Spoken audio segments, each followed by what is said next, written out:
Good morning, everyone. Welcome back to our channel. आज हम 12 अक्टूबर की करंट अफेयर्स पढ़ेंगे। तो चलो स्टार्ट करते हैं। आज का हमारा पहला टॉपिक है, ये रिसेंटली एक स्टडी पब्लिश हुई है इन दी नेचर फूड जर्नल, जिन्होंने ये हाईलाइट किया है कि जियो इंजीनियरिंग टेक्निक्स का हमारे ग्लोबल फूड प्रोडक्शन पे क्या इम्पैक्ट होता है।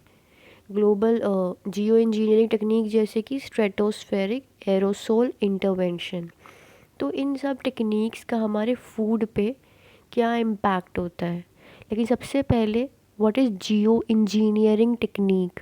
जियो something that is related to your environment, your earth. And engineering, आपको इंजीनियर क्या करता है, चीज़ों को तोड़ता है, जोड़ता है, मोड़ता है, कनेक्ट करता है, कुछ बनाता है, क्रिएट करता है। लेकिन यहाँ पे जो इंजीनियरिंग हो रही है वो इन्वामेंट के रिस्पेक्ट में हो रही है। अब जियो इंजीनियरिंग टेक्निक जैसे कि स्ट्रेटोस्फेरिक एरोसोल इंटरवेंशन, और वो क्या होता है, वो एक तरह का सोलर इन जियो इंजीनियरिंग मेथड है। सोलर जियो इंजीनियरिंग मतलब सोलर रेडिएशन में चेंज करने वाला एक तरीका। और हम ये क्यों ही कर रहे हैं, ताकि हम ग्लोबल वार्मिंग को कम कर सकें। तो इसमें हम करेंगे क्या, स्ट्रेटोस्फेरिक एरोसोल इंटरवेंशन में हम एरोसोल्स को क्या करेंगे, इंट्रोड्यूस करेंगे स्ट्रेटोस्फेयर में to create a cooling effect via global dimming, और अल्बीडो को बढ़ा देंगे। अल्बीडो को बढ़ा देंगे, और जब अल्बीडो को बढ़ा देंगे तो वो होगा कहाँ, it occur naturally from volcanic winter. अब सबसे पहले अल्बीडो क्या होता है। अल्बीडो कुछ ऐसे सरफेस होते हैं जो कैप्चर सनलाइट जो आती है सन रेज से, सनलाइट वो उसे रिफ्लेक्ट बैक कर देते हैं, एब्जॉर्ब नहीं करते। कुछ ऐसे सरफेस होते हैं, और ये सरफेस होना बहुत ज़रूरी है ताकि ग्लोबल वार्मिंग ना हो। अगर अगर हमारे आइस कैप्स पिघल जाएंगे तो अब्जॉर्प्शन नहीं हो पाएगा। हमें अब्जॉर्प्शन नहीं करना है, हमें रिफ्लेक्ट करना है। तो हमारे आइस कैप्स मेल्ट नहीं होने चाहिए, लेकिन जो हो रहे हैं ग्लोबल वार्मिंग की वजह से।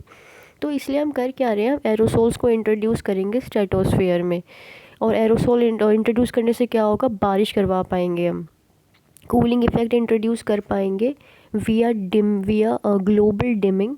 ग्लोबल डिमिंग से हमारा क्या मतलब है, मतलब बेसिकली यू कैन से, तो ग्लोबल डिमिंग क्या है, ये मतलब हम ये जो एरोसोल्स इंट्रोड्यूस करेंगे, ये स्ट्रेटोस्फेरिक एरोसोल इंटरवेंशन करेंगे, ये नहीं कोई एक कंट्री ले लेंगे, ये हम पूरा ग्लोबली करेंगे। ये ग्लोबल डिमिंग होगी कि हम ग्लोबल वार्मिंग को रिड्यूस करेंगे। ओके,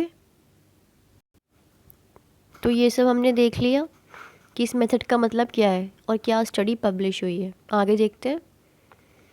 अब जियो इंजीनियरिंग, जैसे मैंने ये बताया, हम फिर से देखते हैं। It is a term that refers to the deliberate large scale intervention in the earth climate system to combat the climate change. Again, earth के रिस्पेक्ट में हम कुछ ऐसे चेंजेस करेंगे, कुछ ऐसे चेंजेस होंगे जो हमें क्लाइमेट चेंज से डील करने में हेल्प करेगा। क्लाइमेट चेंज, ग्लोबल वार्मिंग बढ़ रही है, हमारे आइस कैप्स पिघल रहे हैं, जिससे ओशन लेवल बढ़ सकता है, सुनामी आ सकती है, काफ़ी सारे इंफ्रास्ट्रक्चर डैमेज हो सकते हैं, ह्यूमन लाइफ थ्रेट में है। सो काफ़ी सारे इम्पैक्ट्स हैं। अब ये जो इंटरवेंशन है, हम जियो इंजीनियरिंग जो करते हैं, ये इसमें कुछ कैटेगरीज हैं, दो तरह की। एक तो होता है आपका carbon dioxide removal. Carbon dioxide removal, भाई कार्बन डाइऑक्साइड से तो गर्मी होती है। और दूसरा है सोलर रेडिएशन मैनेजमेंट, वो भी गर्मी करता है। तो इन दोनों को ही हमें मैनेज करना है और रिमूव करना है।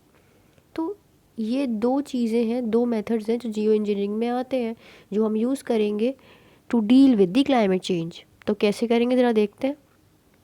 तो हमारा पहला जो मेथड है कार्बन डाइऑक्साइड रिमूवल, वो है क्या। इसमें हम करते क्या है, remove the excess CO2 from atmosphere and reduce the greenhouse effect. गर्मी नहीं होगी, क्योंकि कार्बन डाइऑक्साइड के वजह से ही तो गर्मी होती है। जैसे कि सपोज़ करो, इसका एक तरीका है, कैसे करोगे, बहुत सारे ट्रीज़ लगा दो, एफॉरेस्टेशन कर दो, डिफॉरेस्टेशन मत करो, एफॉरेस्टेशन कर दो, to increase the natural absorption of carbon dioxide by plant. और प्लांट का तो खाना है कार्बन डाइऑक्साइड, वो उसे यूज़ करेंगे, तो कार्बन डाइऑक्साइड नेचुरली कम हो जाएगा ना इन्वायरमेंट में से, एटमॉस्फेयर में से। दूसरा तरीका क्या है, जो बायोमास होता है उसे हम चारकोल में कन्वर्ट कर सकते हैं एंड देन उस चारकोल को हम सॉइल में बरी कर देंगे, दबा देंगे, ताकि कार्बन स्टोरेज कैपेसिटी बढ़ जाए, यानी कि बायोचार बना देंगे हम, BIOCHAR, बायो चार, ठीक है, CHAR, बायोचार। सो कन्वर्टिंग बायोमास इनटू चारकोल, और वो चारकोल को हमने सॉइल में क्या कर देना है, दफना देना है, दबा देना है, ताकि अगर सॉइल की, उससे क्या होगा, ये चीज़ हमने बायोचार बना दिया तो उससे क्या होगा, कार्बन स्टोरेज कैपेसिटी बढ़ जाएगी, वो कार्बन अब्जॉर्ब कर पाएंगे वो भी एटमॉस्फेयर में से, ठीक है। तो ये एक तरीका हो गया, हमें दो पढ़ लिए। उसके बाद दूसरा है कि biofuel production, growing the crops for biofuel production. अब जो क्रॉप्स हम बायोफ्यूल्स के लिए ग्रो करेंगे वो कैप्चर करेंगे CO2, जो कि कंबशन से इमिट होती है, और फिर उसे स्टोर करेंगे अंडरग्राउंड और इन दी ओशियन। वेल ये काफ़ी ट्रिकी वाला मेथड हो गया स्टोर करना। सो ये मेथड है क्या, जब हम बायोफ्यूल प्रोडक्शन, बायोफ्यूल्स जो फ्यूल्स बेसिकली एनवायरनमेंट फ्रेंडली होंगे, जैसे कि हम बनाएंगे उन्हें जेट्रोपा, जो एक क्रॉप है उससे बना सकते हैं। तो growing crops for biofuel production and capturing the CO2 emitted during combustion and storing it underground. तो इससे एक बात क्लियर होती है, may be you can get a question in your examination, कि बायोफ्यूल वाली जो क्रॉप्स होती हैं वो CO2 इमिशन को CO2 कंबोशन जो होता है, जो इमिट होती है ड्यूरिंग दी कंबोशन, तो उसको भी वो डील करने में हेल्प करता है। तो ये स्टेटमेंट आ सकती है कि is it so that biofuel production help in the capturing CO2 which is emitted. तो येस और no, you should know this, ठीक है, ये स्टेटमेंट का मतलब था। उसके बाद और क्या तरीका है, वी कैन ऐड न्यूट्रिएंट्स जैसे कि आयरन या फिर nitrogen to the ocean to stimulate the growth of phytoplankton, और फाइटोप्लैंक्टन का भी खाना क्या है, CO2। तो न्यूट्रिएंट्स ऐड कर दिए भाई, आयरन कर दिया, नाइट्रोजन कर दिया टू दी ओशियन, जिससे क्या होगा, फाइटोप्लैंक्टन्स की ग्रोथ होगी। तो इनकी अगर ग्रोथ करानी है तो ये न्यूट्रिएंट्स यूज़ करने पड़ेंगे, नाइट्रोजन, आयरन। अब जैसे इनको ये इन ओशियन में एक्वेटिक बॉडीज़ में मिला, फाइटोप्लैंक्टन्स ग्रो होना शुरू हो जाएंगे, और जैसे ही वो ग्रो हुए वो CO2 कंज्यूम करने लग जाएंगे, खाने लग जाएंगे, और वो ओशियन के बहुत डीप में चला जाएगा, बहुत ही गहराई में, ठीक है। ये कार्बन कैप्चर वाले मेथड्स थे। अब सोलर रेडिएशन मैनेजमेंट के मेथड्स के क्या सीन है देखते हैं। ये जो रेडिएशन मैनेजमेंट की टेक्निक है, सोलर रेडिएशन मैनेजमेंट की टेक्निक क्या करेगी, it reduce the amount of solar energy that reaches the earth surface, और जब हम उसे ही कम कर देंगे तो प्लैनेट तो ऑटोमेटिकली कूल हो जाएगा, है ना।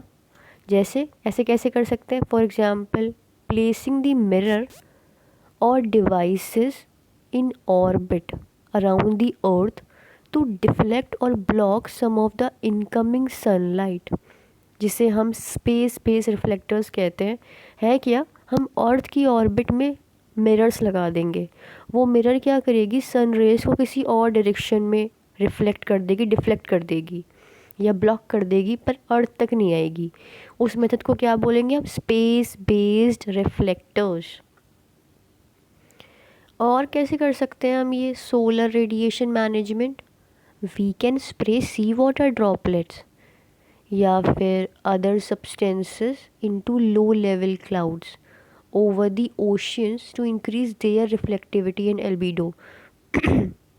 तो अगर आप सी वाटर को यूज़ करते हैं कि ड्रॉपलेट्स को, और जो ओशियंस के ऊपर लो लेवल पे क्लाउड्स होते हैं, ओशियंस के ऊपर आप देखोगे कुछ क्लाउड्स होते हैं लो लेवल पे, तो अगर हम ये सी वाटर की ड्रॉप स्प्रे करते हैं तो उनकी रिफ्लेक्टिविटी जो पावर होती है वो बढ़ जाती है, यानी कि एल्बिडो वाली पावर, वो रिफ्लेक्ट कर पाते हैं, अब्जॉर्ब नहीं करेंगे।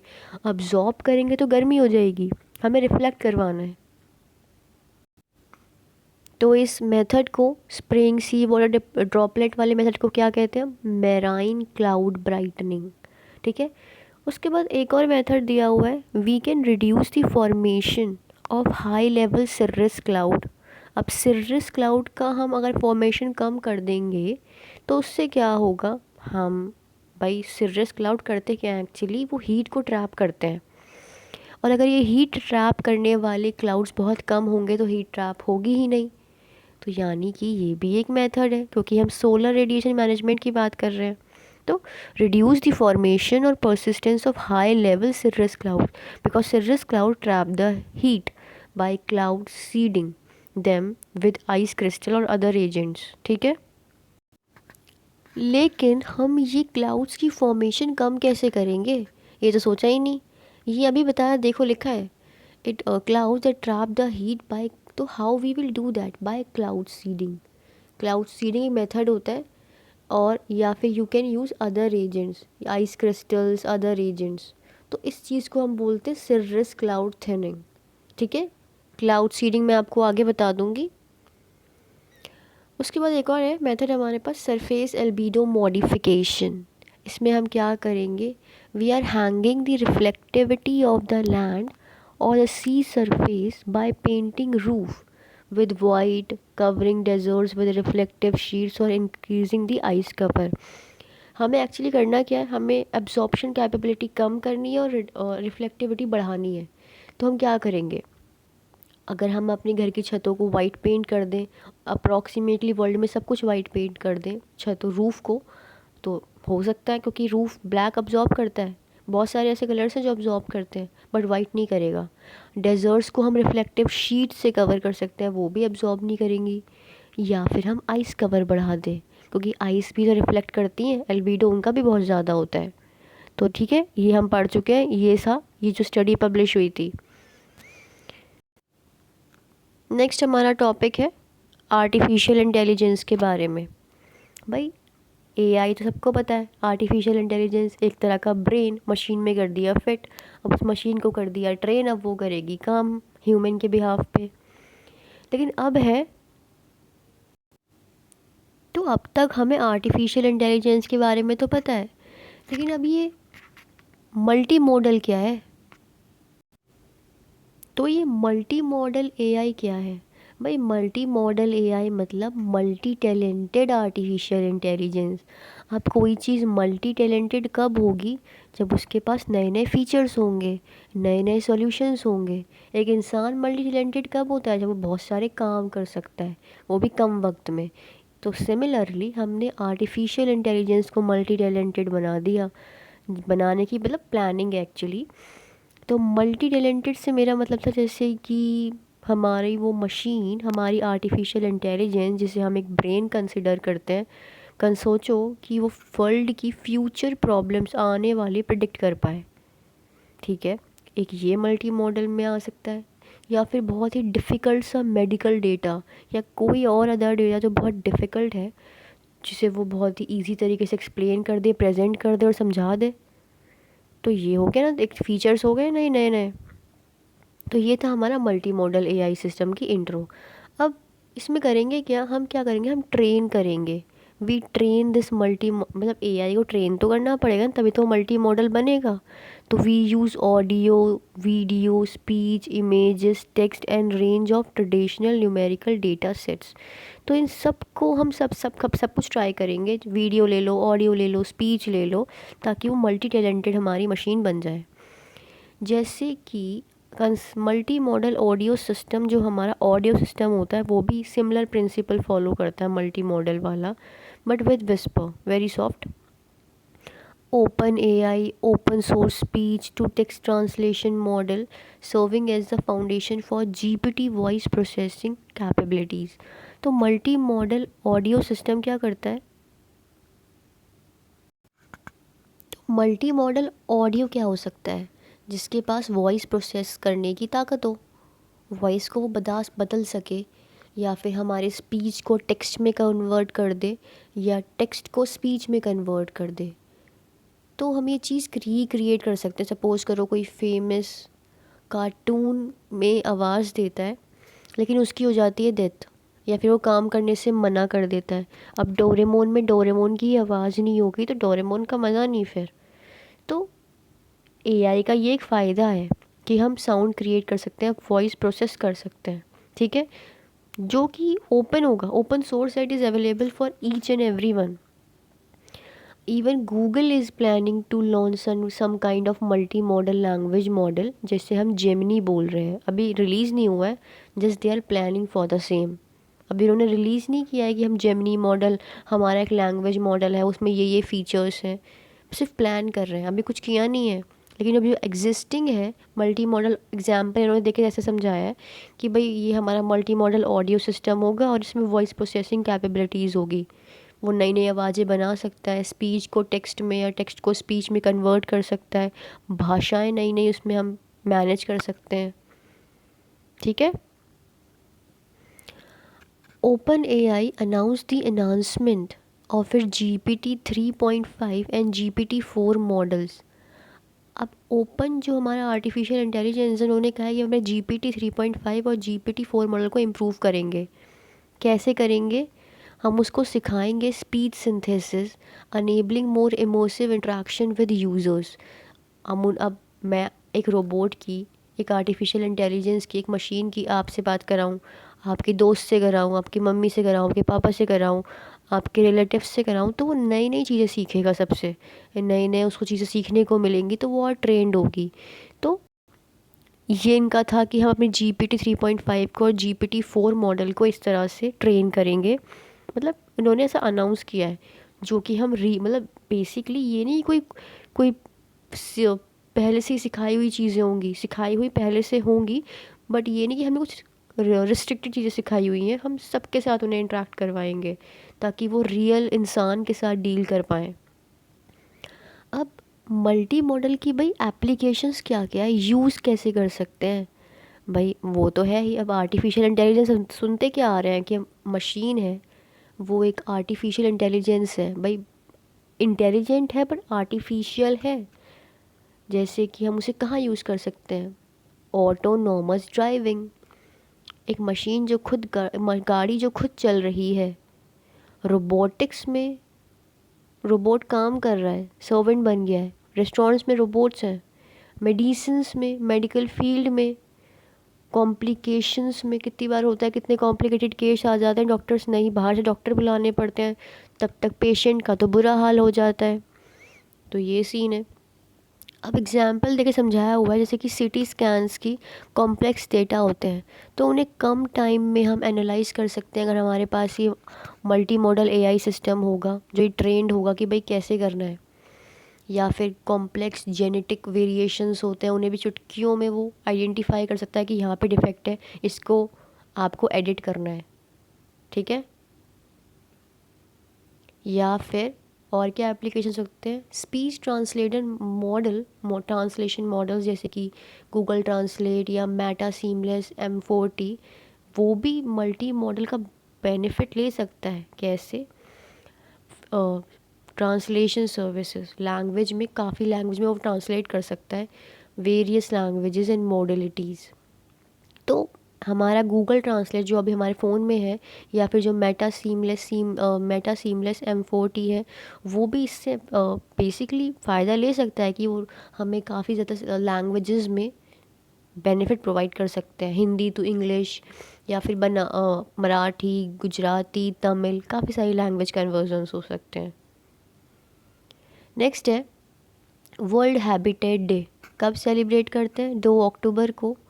यूएन क्या कहता है? Designated the first Monday of October of every year as the world habitat day. ये 2 अक्टूबर फिक्स नहीं है, ये इस साल 2023 में वर्ल्ड हैबिटेट डे 2 अक्टूबर को पड़ा था, यानी कि first Monday of the October. और 2023 की थीम क्या थी? Resilient urban economies, city as drivers of growth and recovery. ठीक है, थीम याद रखेंगे। UN Habitat Scroll of Honor Award was launched by UN Human Settlement Program in 1989, and it is the most prestigious human settlement award in the world.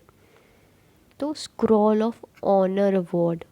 You might get a question that Scroll of Honor Award is which of the following? UN Habitat. Okay. भाई recently India welcome the president of Tanzania at the India Tanzania investment forum, जो ये कहाँ हुआ था, new Delhi में। ठीक है, हम कुछ तंजानिया से रिलेटेड कुछ फैक्ट्स देखेंगे। तंजानिया का करेंसी क्या है, शिलिंग। तंजानिया के प्रेसिडेंट का नाम Saima Sulu Hasan received a honorary doctorate from Jawaharlal Nehru JNU university and she is the first one who got this. Okay, she received an honorary doctorate from the Jawaharlal Nehru University. Name भी याद रखेंगे president का. You might get a question in your state PCS examination or some kind of one day examination. Tanzania में is a island of Zanzibar, Pemba and Mafia. और Tanzania की capital क्या है, दार ए सलम. लेक विक्टोरिया भी है यहाँ पे नॉर्थ में, which is the source of river Nile. The world famous Ngorongoro crater which is the world largest intact volcanic caldera. ये क्रेटर है, एक वॉल्केनिक स्ट्रक्चर है जो हमें यहाँ पे तंजानिया में देखने को मिलेगा. नेक्स्ट है lake Tanganyika is the world second largest deepest lake, वो भी हमें यहाँ पे देखने को मिलेगा. लेक का नाम याद रखेंगे, lake Tanganyika. Okay, Tanganyika the world second largest deepest lake. The first largest find करेंगे, सर्च करेंगे, आपका होमवर्क है. नेक्स्ट है there is a study published in the journal social science and medicines, जिन्होंने बताया आशा वर्कर्स किन किन प्रॉब्लम से डील करते हैं. तो उन्होंने बताया कि भाई कास्ट इश्यूज से वो डील करते हैं, उन्हें डिस्क्रिमिनेट किया जाता है, भेदभाव किया जाता है कास्ट के बेसिस पे. और उनकी जो इंट्रैक्शंस होती है, जो कम्युनिकेशंस होती है बाकी स्टाफ्स के साथ, वो भी अच्छे से नहीं होता, वो भी काफ़ी टॉक्सिक सा अनहेल्दी सा होता है. उनकी रिस्पेक्ट नहीं होती, उनकी सुनी नहीं जाती. ठीक है, और ये भी बताया गया है कि भाई काम को और फिर घर की रिस्पॉन्सिबिलिटी को लिखना भी काफ़ी एक इशू है उनके लिए. चीज़ें इतनी ख़राब हो जाती हैं कि डिवोर्स तक चीज़ें पहुंच जाती हैं. ठीक है, ये कुछ इश्यूज बताए गए थे. अब आशा प्रोग्राम 2005 और 6 के बीच में लॉन्च हुआ था and it is the part of national rural health mission. Initially it was launch in rural areas, उसके बाद फिर अर्बन एरियाज़ में भी लॉन्च कर दिया गया, जिसको नाम दिया गया national urban health mission in 2013. ठीक है, that means now it is applicable in both rural. तो पहले ये रूरल एरियाज़ में था लेकिन अब दोनों में है आशा प्रोग्राम. आशा है क्या, ये एक वर्कर्स होते हैं, कम्युनिटी लेवल वर्कर्स, जिनका काम है कि वो हेल्थ केयर फैसिलिटेटर्स हैं, हेल्प करते हैं डॉक्टर्स की पेशेंट्स को डील करने में, सर्विसेज प्रोवाइड कराते हैं और यहाँ तक कि हेल्थ इश्यूज़ के बारे में हमें जागरूक भी करते हैं. नेक्स्ट है डांसिंग फ्रॉक्स. उनके पास एक यूनिक मेटिंग बिहेवियर कैरेक्टरिस्टिक होता है और वो कैसे प्रेजेंट करते हैं, फुट फ्लैगिंग, जहाँ पे males extend their hind leg and waves their webbed toes. Foot flagging एक इम्पॉर्टेंट टर्म है जो आपको अपने क्वेश्चन पेपर में मिल सकता है देखने को. इवन इन दी UPSC 2022 आप कह सकते हैं there was a question with respect to wobble dance, जिसमें था कि ये नाम दिए हुए थे कि बटरफ्लाई, हनी बी, कुछ इस तरह के नाम्स दिए हुए थे. हमें फाइंड करना था कि कौन ये वॉबल डांस परफॉर्म करता है. तो सिमिलरली फुट फ्लैगिंग आप याद रखेंगे. डांसिंग फ्रॉक्स यानी कि फ्रॉक्स द्वारा ये टेक्निक यूज़ की जाती है to attract their counterparts for the meeting. Population of dance, जो हमारी डांसिंग द फ्रॉक्स हैं, बट वो काफ़ी ख़तरे में है. क्यों भाई, जैसे मॉस्किटो फिश का ख़तरा, या फिर लैंड यूज़ का change, temperature, humidity variations, weather events, light pollution, water, यहाँ तक कि डैम्स, इंफ्रास्ट्रक्चर प्रोजेक्ट्स के बारे काफ़ी सारी चीज़ें ये इन्हें इम्पैक्ट करती हैं. अब मैंने बताया कि मॉस्किटो फ़िश उन्हें इम्पैक्ट करती हैं. अब मॉस्किटो फ़िश हम के बारे में देखते हैं, जिसे हम गैम्बूसा फ़िश भी कहते हैं and it is also known as mosquito fish. उसे हम बायोलॉजिकल एजेंट की तरह भी यूज़ करते हैं, ताकि क्योंकि भाई हम मच्छर कंट्रोल कर सकते हैं, मच्छरों का लार्वा, क्योंकि अगर लार्वा कंट्रोल कर ले तो मच्छर नहीं होंगे, कम होंगे। और it is native to the water of south eastern US, and this Gambusia fish has been the part of mosquito control strategy, ठीक है, over a centuries in various parts of the world. और यहाँ तक कि भारत में भी इसका हम इस्तेमाल करते हैं मच्छर कंट्रोल करने के लिए। नेक्स्ट है Asia Pacific institute for broadcasting development, establish in 1977 under the UNESCO. ये एक बहुत ही यूनिक रीजनल इंटरगवर्नमेंटल ऑर्गेनाइजेशन है। तो it is a unique regional intergovernmental organization of the UN Economic Social Commission for Asia and Pacific in the field of electronic media, याद रखेंगे electronic media, and where the secretariat is located, कूला लमपुर, and hosted by the government of Malaysia, the secretariat. Next है इसी से related है international telecommunication UN development programme, UNESCO, Asia Pacific broadcasting UN, ये सब फाउंडर मेंबर्स हैं। Secretariat मैंने ये बताया कहाँ पे है, कुआलालंपुर। यहाँ तक कि इंडिया भी इसका एक one of the founding member है। Prasar Bharati, the India's public service broadcaster, is the representative body here under the ministry of information and broadcasting, ठीक है। नेक्स्ट है the 19 Asian games of 2022, it held in 2023 and it came closing ceremony. मेरे को पहले भी बताया था कि क्लोजिंग सेरेमनी हो चुकी है at Hangzhou Olympic sports centre stadium, जिसे बिग लोटस भी कहते हैं। The hockey player PR Sreejesh was the India's flag bearer at the parade of athlete, जब क्लोजिंग सेरेमनी हो रही थी। और 2027 का एशियन गेम्स कहाँ होगा, जापान में। इंडिया ने कम से कम कितने मेडल्स जीते हैं अभी रिसेंट के एशियन गेम्स में, 107, जिसमें से 28 गोल्ड है, 38 सिल्वर है और 41 ब्रॉन्ज है। काफ़ी काबिलियत तारीफ़ है यहाँ पे इंडिया की। और क्योंकि ऐसा करके it become the only fourth country after China, Japan, Korea to win 100 और more medals in a single edition of the Asian games. Asian games is the biggest sports competition in Asia, जो कि साल में 4 बार नहीं होता, it basically held once every 4 year. And the symbol for Asian games is the rising sun with interlocking rings, याद रखेंगे। India is the founder member of Asian games. Appu the Indian elephant, it was the first mascot जो कि Asian games में use हुआ था, ठीक है।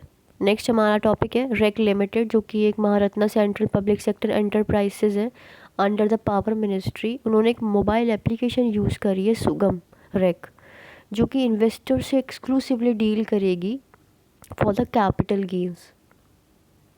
Capital gain से यानी कि इन्वेस्टर्स प्रॉफिट लेना चाहते हैं, तो उसी के लिए ही रेक महारत्ना कंपनी ने ये सुगम रेक इंट्रोड्यूस किया है। इंडिया ने रिसेंटली ऑपरेशन अजय लॉन्च किया to assist the citizens who wish to return from Israel, ठीक है भाई, एक इम्पॉर्टेंट टर्म है, ये इंपॉर्टेंट खबर है आपके लिए, से याद रखेंगे। तो those who want to return from Israel, क्योंकि उनका कॉन्फ्लिक्ट चल रहा है इजराइल पैलेस्टीन का, जो कि बहुत सालों से चलता आ रहा है और अभी भी चल ही रहा है। तो इंडिया ने ऑपरेशन अजय लॉन्च किया है। The special charter flights and arrangements उन सब के लिए सेट किए जाएंगे ताकि उनका सेफ हो जाए, उनका सेफ यू कैन से, ताकि उनका सेफ एवैक्यूएशन हो जाए। प्राइम मिनिस्टर नरेंद्र मोदी ने रिसेंटली नानाजी देशमुख को ट्रिब्यूट किया उनकी बर्थ एनिवर्सरी पे। नानाजी देशमुख ने आचार्य विनोबा भावे के भूदान मूवमेंट में पार्टिसिपेट किया था, यहाँ तक कि वो राज्यसभा में भी 1999 में नॉमिनेट हुए थे और उन्हें पद्मा विभूषण भी मिला था, and also posthumously honoured with the Bharat Ratna by the president in 2019। Next है हमारे PM also pay tribute to the Lok Nayak Jayaprakash Narayan on his birth anniversary. Lok Nayak means the people's leader. Loknayak Jayaprakash Narayan ने इंडियन नेशनल कांग्रेस ज्वाइन किया था, सिविल डिसोबीडियंस मूवमेंट में join किया था, quit India movement में भी पार्टिसिपेट किया था, और यहाँ तक कि उन्होंने अपनी लाइफ भूधन योजना मूवमेंट को समर्पित कर दी थी। उसी के लिए उन्होंने सबसे ज़्यादा वर्क किया था, एडवोकेटिंग कि land redistribution to the landless. और उन्होंने ये जो कॉन्सेप्ट कहाँ से मिला था, विनोबा भावे से, कि भाई जिनके पास ज़मीन नहीं है उनको ज़मीन दिलवाई जाएगी इस भूधन योजना मूवमेंट के अंतर्गत। इन्होंने एक प्रोग्राम में प्रमोट किया था संपूर्ण क्रांति और टोटल रिवॉल्यूशन। हमारे Jayaprakash Narayan the people's leader, इन्हें भारत रत्न मिल चुका है। प्रसार भारती मैंने बताया था अभी, वो हमारे एशिया पैसिफिक में इंक्लूडेड है, तो उसके बारे में देखते हैं। It is a statutory autonomous body, public service broadcaster, private नहीं, public service broadcaster, establish under the Prasar Bharati act 1997। और इसका काम क्या है भाई, मेन ऑब्जेक्टिव है autonomy to the Doordarshan and Akashvani, ताकि भाई लोगों को एजुकेट करा जा सके और एंटरटेन किया जा सके, सब कुछ क्लियरली उनको डिटेल्स दी जा सके, बिल्कुल यू कैन से कोई बार्गेनिंग ना हो। हेट स्पीच के बारे में देखेंगे। सबसे पहले हेट स्पीच क्या होता है भाई, सपोज़ करो हमारे लॉ मेकर्स, अब वो किसी पर्टिकुलर रिलीजियस कम्युनिटी को सपोर्ट करें और बाकियों को हेट करें, डिस्क्रिमिनेशंस करें किसी पर्टिकुलर क्राइटेरिया के बेस पे, कास्ट, कलर, तो ये सब हेट स्पीच में आते हैं, ठीक है। अब आर्टिकल 19 क्या कहता है, क्लॉज 1, भाई ठीक है बोलो, फ्रीडम ऑफ स्पीच है, एक्सप्रेशन है, लेकिन उसी में क्लॉज 2 आ जाता है जो इसको रिस्ट्रिक्ट करता है, ठीक है बोलो, बट कुछ इश्यूज़ हैं, कुछ रिस्ट्रिक्शंस है कि आप इन चीज़ों पे आप तब नहीं बोलोगे। उसके बाद हेट स्पीच और कहाँ कहाँ डिफ़ाइन है भाई, आईपीसी के सेक्शन 153A और 153B में, जिसमें अगर आपने लोगों के बीच हेटर्ड क्रिएट करने की कोशिश करी, नफ़रत पैदा करने की कोशिश करी, तो आपको पनिश किया जाएगा।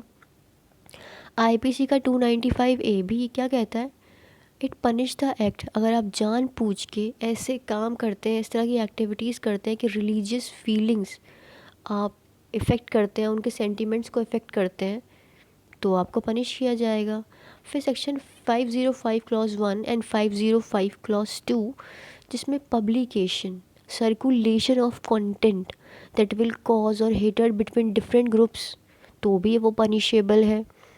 ये नहीं कि बोल के ही, वही अगर आपने कंटेंट सर्कुलेट किया है जो लोगों को उनके इमोशंस को, उनके रिलीजियस बिलीफ को अफेक्ट कर रहा है, उनके डिस्क्रिमिनेशन क्रिएट कर रहा है सोसाइटी में, तो भी पनिशेबल है अंडर द आईपीसी।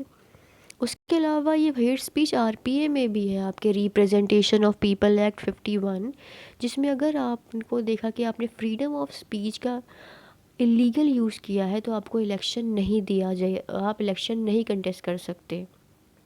इसके अलावा schedule caste, schedule tribe act 1989 भी हेट स्पीच प्रिवेंट करता है, if you are targeting SC और ST in any place within the public view, अगर आप इनको टारगेट करते हैं तो भी आप इलेक्शंस नहीं लड़ सकते। इलेक्शंस तो बेसिकली इस केस में था, इसमें आपको पनिश किया जाएगा।